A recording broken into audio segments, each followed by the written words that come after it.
بسم اللہ الرحمن الرحیم۔ علم اخلاق کی کتاب لاہوتی انسان اور اس کی آج 14ویں فصل، جس کا عنوان ہے اللہ سے محبت۔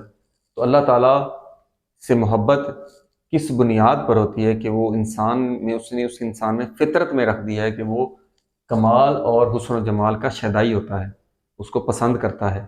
جب انسان حسن و کمال اور شیدائی کو پسند کرتا ہے تو اگر ایک چیز چھپی ہوئی ہے، حجابات میں ہے، اس کا جو حسن و جمال ہے وہ ظاہر نہیں ہے، تو ایسی صورت میں اس سے انسان کو عشق بھی اس قدر نہیں ہوگا، کیونکہ جب حجابات اٹھتے ہیں تو اسی قدر اس سے حسن و جمال کا انسان شدائی ہوتا ہے، اس سے محبت کرتا ہے، تو وہ اس کی طرف سفر کرتا ہے۔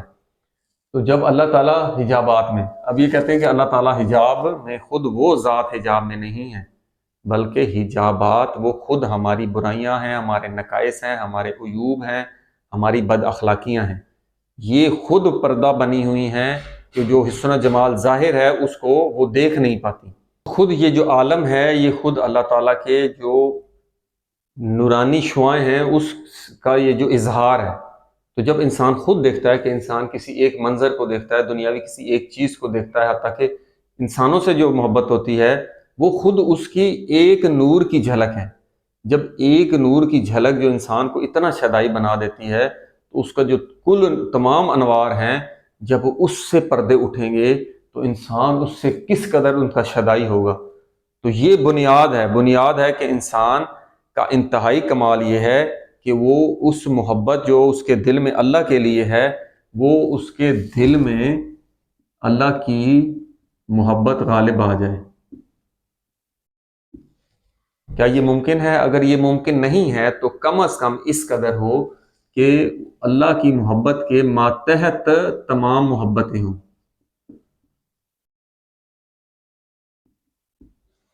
جیسا کہ امام زین العابدین علیہ السلام کا بھی قول لکھا ہوا ہے، جو مناجات ہیں مفاتیح المفاتیح میں، اس میں کیا لکھا ہوا ہے کہ اے بار الہ، میں تجھ سے تیری محبت اور تجھ سے محبت کرنے والوں کی محبت اور ہر اس عمل کی محبت جو تیرے قرب و جوار میں مجھے پہنچا دے، میں اس کا سوال کرتا ہوں۔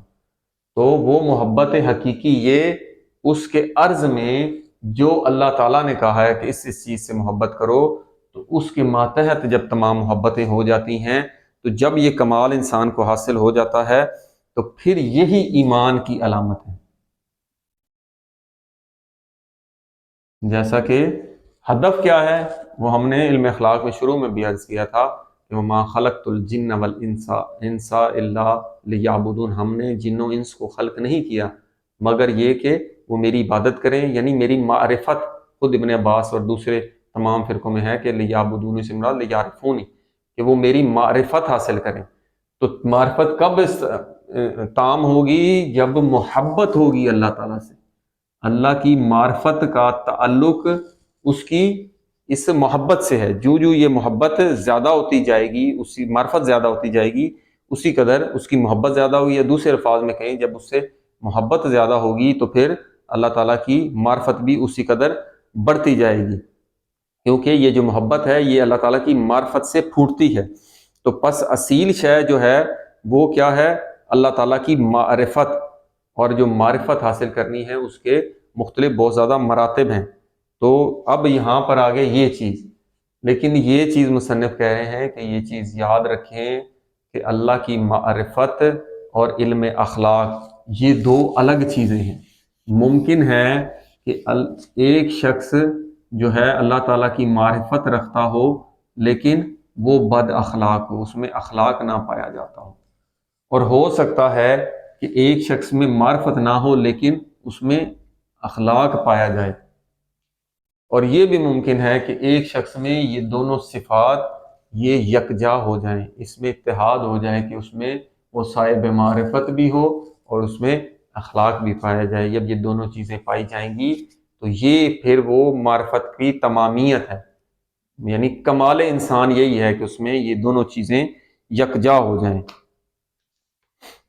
اس لیے علم اخلاق کے لیے الگ تگ و دو کرنی چاہیے، وہ اس معرفت حق سے الگ ایک یہ الگ موضوع ہے، الگ ایک علم ہے، یہ الگ ایک موضوع اور الگ ایک علم ہے۔ تو یہ دونوں حاصل کرنے کے لیے کوشش کرنی چاہیے۔ تو محبت جو ہم عرض کر رہے تھے، اللہ تعالیٰ سے جو محبت ہے اس کی بنیاد کیا ہے کہ وہ اللہ تعالیٰ کی محبت اور اس سے جو دوستی ہے، جب تک وہ پورے دل کو اس پر حاوی نہیں ہو جاتی، انسان میں کیا چیز پیدا نہیں ہوتی؟ انسان میں یکسوئی پیدا نہیں ہوتی۔ اور یکسوئی کیوں نہیں پیدا ہوتی؟ کہ اللہ تعالیٰ نے انسان کو جو قوتیں دی ہیں ان کا تعلق اس عالم مادہ سے ہے، وہ اپنی جانب اسے راغب کرتی ہیں۔ قوت شہوت اسے دنیاوی شہوی امور کی طرف راغب کرتی ہے، اور جو قوت غضبی ہے وہ چونکہ انسان کا ایک دوسرے سے لین دین معاملات ہیں، اس سے انسان کو غضب پیدا ہوتا ہے، اور پھر انسان کی خواہشات جو ہیں ان وہم ان کے ذریعے سے انسان کی ان قوتوں کو بھڑکاتا ہے۔ تو اس طرح انسان میں یکسوئی بھی نہیں ہوتی اور انسان میں حضور قلب پیدا نہیں ہوتا۔ جب تک حضور قلب پیدا نہیں ہوگا تو انسان اس چیز کی طرف متوجہ ہی نہیں ہوگا، جبکہ یہ حقیقت یہ ہے کہ اللہ تعالیٰ جو ہے وہ ہر شے کے ساتھ ہے۔ تو جب تک یہ اللہ کی محبت انسان کو کاملاً اس کے دل پہ غالب نہیں آ جاتی تو یہ فضول ہے کہ انسان اطاعت کرے گا یا اللہ تعالیٰ کی بندگی کرے گا۔ تو اللہ تعالیٰ کی اطاعت جو ہے اور اللہ تعالیٰ کی جو بندگی ہے اس کی بنیاد خود اللہ تعالیٰ کی محبت کو دل میں غالب کرنا ہے۔ اگر اطاعت و بندگی نہیں ہے، اطاعت دیکھیں انسان ایک نماز پڑھتا ہے، روزہ رکھتا ہے، اللہ تعالیٰ کے عبادات اور دوسرے امور جو اللہ تعالیٰ کی اطاعت کے وہ انجام لاتا ہے، لیکن وہ اطاعت وہ معرفت سے خالی ہے۔ اگر وہ معرفت نہیں ہے، معرفت سے خالی ہیں تو لیکن وہ اطاعت تو کر رہا ہے، اس حد تک تو آ گیا ہے، لیکن اللہ تعالیٰ کے جو حجابات کے جو پردے اٹھتے ہیں، انسان کو جو بلند معارف سے آگاہی ہوتی ہے، جو بلند مراتب اس کو حاصل ہوتے ہیں، اس کا تعلق حضور قلب اور یکسوئی سے ہے، اور یہ اس وقت تک نہیں ہو سکتا جب انسان تمام قوتوں کو قوت عقلیہ کے تابع نہیں کر لیتا۔ اور اللہ تعالیٰ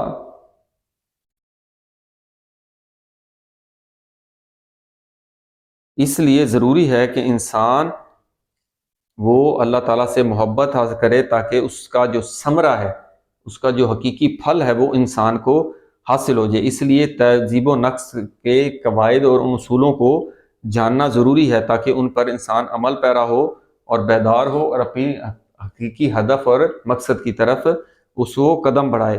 اور یہ کسی عمر میں بھی اس میں تگ و دو کرنی چاہیے۔ یہ انسان آج نہیں، 40 سال نہیں، 50 سال، کیونکہ ایسے واقعات ملتے ہیں جس میں آخری عمر میں لوگوں نے تگ و دو کی اور اس تگ و دو سے انہوں نے اپنے آپ کو آراستہ کیا صفات فضیلت والی صفات کے ساتھ، اور رذائل اخلاقی کو اپنے جڑوں سے اکھاڑ پھینکا۔ خود جو ہے فاضل احمد بن محمد احمد بن یعقوب وہ لکھتے ہیں کہ میں بڑھاپے میں اس وقت خواب غفلت سے بیدار ہوا جبکہ عادتیں مجھ میں راسخ ہو چکی تھیں۔ پھر میں نے اپنے رذائل کی زنجیروں سے رہائی کی طرف توجہ کی اور میں نے اپنے نفس سے جہاد اکبر کیا۔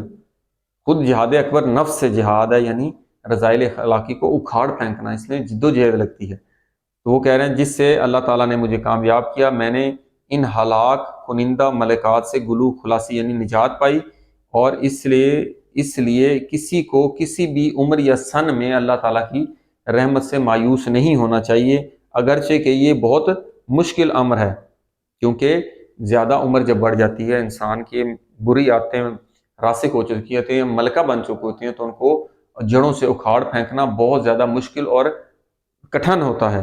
تو وہ کیونکہ انسانی وجود پر غالب آ جاتی ہیں اور انسان کی اپنی حقیقت مسخ ہو جاتی ہے، اور پھر اس مسخ شدہ چیز سے نکل کر پاک صاف شفاف حالت میں آنا، تو اس کے لیے انسان کو ایک بڑا سخت جہاد کرنا ہوتا ہے۔ تو اس لیے انسان کو اللہ تعالیٰ کی رحمت سے مایوس نہیں ہونا چاہیے، اور کسی بھی عمر میں انسان کو اس طرف توجہ ہو تو اس طرف انسان کو رغبت حاصل کرنی چاہیے۔ والحمدللہ رب العالمین۔